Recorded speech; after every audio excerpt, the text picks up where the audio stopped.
Eh, ma'am sir, oh. Kasi kaibigan mga bay, mayroon nakita mga bay, yun, hinabol niya na. Diyan mga bay, kami ay paalis na. O bigla nating hindi makakasama si Kapitan. Bali, For today's vlog mga pare, kami panibagong YouTube channel naman tayong i-review o i-feature walang iba kundi yung YouTube channel ni Buhay Isla Vlog. So yung pare ko, ito si Buhay Isla Vlog ay meron siyang 344,000 subscribers. Ginawa ka YouTube channel noong May 16, 2020 at may total video views na umabot sa 103,517,284. Dito sa video ito mga pare ko ay ating alamin kung magkano na nga ba ang kanilang latest estimated YouTube sahod. Disclaimer, lahat na makikita yung amount dito o ibababanggit ko amount dito ay pawang estimated po lamang gamit ang Social Blade. Ang Social Blade ay isang public website na kahit sino ay pwedeng tumingin dito at maaari nyo rin makita ang lahat ng mga estimated YouTube sahod ng mga vloggers or content creator. At layunin lamang ng video na to na makapagbigay ng inspirasyon sa mga tao makapanood nito, lalong-lalo sa mga small YouTuber. So yun mga pare ko, yung napakaganda ng content ng Buhay Isla Vlog. So dito pinapakita nila kung paano sila manghuli ng isda. So kapag once na nanonood tayo ng mga video ng Buhay Isla Vlog, so parang nakasisid na rin tayo sa dagat na kung saan sila nangingisda. Kaya sa mga hindi pa nakapag-subscribe sa YouTube channel ng Buhay Isla Vlog, i-subscribe nyo na yung kanilang YouTube channel at huwag nyo rin kalimutan i-subscribe ang aking munting channel para laging updated sa mga bago kong video upload. So yung pare ko, ano pang hinintay natin, samahan nyo kung i-review natin ang status ng YouTube channel ng Buhay Isla Vlog. So yun mga pare ko, dito tayo ngayon sa official YouTube channel ng Buhay Isla Vlog dito sa Social Blade. Disclaimer, ang Social Blade ay isang public website na kahit sino ay pwedeng tumingin dito at maaari nyo rin makita ang lahat ng mga estimated YouTube sahod ng mga vloggers or content creator. So yun mga pare ko, itong Buhay Isla Vlog ay meron siyang 1,106 uploads na video.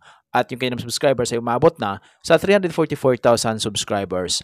Total ang kanyang video views na nakuha na siya ng 103,517,284. Country, Philippines. Channel type, people. Ginawa kay YouTube channel noong May 16, 2020. Total grade na nakuha siya ng letter B. Social Blade rank ay pang 138,300. Subscriber rank ay pang 2,012. Video views rank ay pang 187,177. Country rank ay pang 742 na siya dito sa Pilipinas bilang isang vlogger. People rank ay pang 1,604. So yun mga pare ko, nakakuha siya ng 7,000 subscribers. Tumaas ito ng 0.0% kumpara sa nakalipas sa 30 days. At dito sa kanyang video views, nakakuha siya mag-get 4.2 million.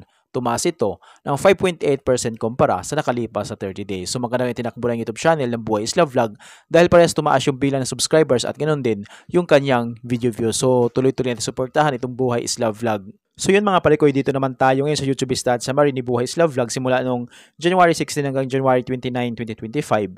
Dito natin makikita yung mga nadagdag niyang subscribers, video views, at yung kanya naman estimated earnings. So dito nga sa kanya subscribers, may nadagdag sa kanya na 1,000 subscribers noong January 16, 2025. At noong January 20 naman, may nadagdag sa kanya na 1,000 subscribers.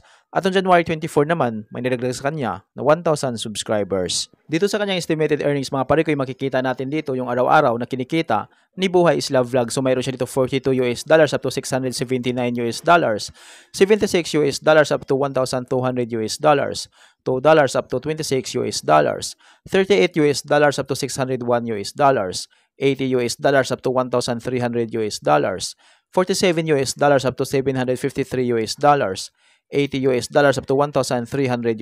So, yun yung posibleng kitain ni Buhay Isla Vlog sa kanyang YouTube channel araw-araw. Pero yung titingnan natin dito mga parikoy ay yung pinaka-daily average at weekly average. So, dito sa kanyang daily average, meron siya dito na dagdag na 234 subscribers. At yung kanya naman video views, nakakuha siya ng 140,754. So, dito sa kanyang daily average, nakakuha siya ng $35 up to $563. I-convert natin sa piso. Simula din pa-convert sa lowest na mayroon siyang $35 i-times natin sa 58 ay meron siyang 2,030 pesos na posibleng kitain sa loob ng isang araw. At kumabot naman yung highest na mabot sa $563 i-times natin sa 58 ay meron siyang 32,654 pesos na posibleng kitain sa loob ng isang araw. So yung mapalikoy dito naman tayo ngayon sa kanyang weekly average. So sa kanyang weekly average, may nadagdag sa kanya na 1,063 subscribers. At yung kanyang video views ay nakakuha siya ng 985,278. So dito sa kanyang weekly average, meron siyang $246 at yung highest naman imabot sa $3,900. I-convert natin sa peso. Simula ipa-convert sa lowest na mayroon siyang $246 i-times natin sa 58 ay mayroon siyang 14,268 pesos na posible ang kitain sa loob ng isang linggo. At kung abot naman yung highest na mabot sa $3,900 i-times natin sa 58 ay mayroon siyang 226,200 pesos na posible ang kitain sa loob ng isang linggo. So yun mga parikoy, dito naman tayo ngayon sa kanyang estimated monthly earnings. So disclaimer po lamang mga parikoy, ang video na ito ay layunin lamang na mapagbigay ng inspirasyon sa mga tao makapanood nito, lalong-lalo sa mga small YouTuber. Lahat na makikita yung amount dito o mababanggit kong amount dito ay pawang estimated po lamang gamit ang Social Blade. Ang Social Blade ay isang public website na kahit sino ay pwedeng tumingin dito at maaari nyo rin makita ang lahat ng mga estimated YouTube sahod ng mga vloggers or content creator.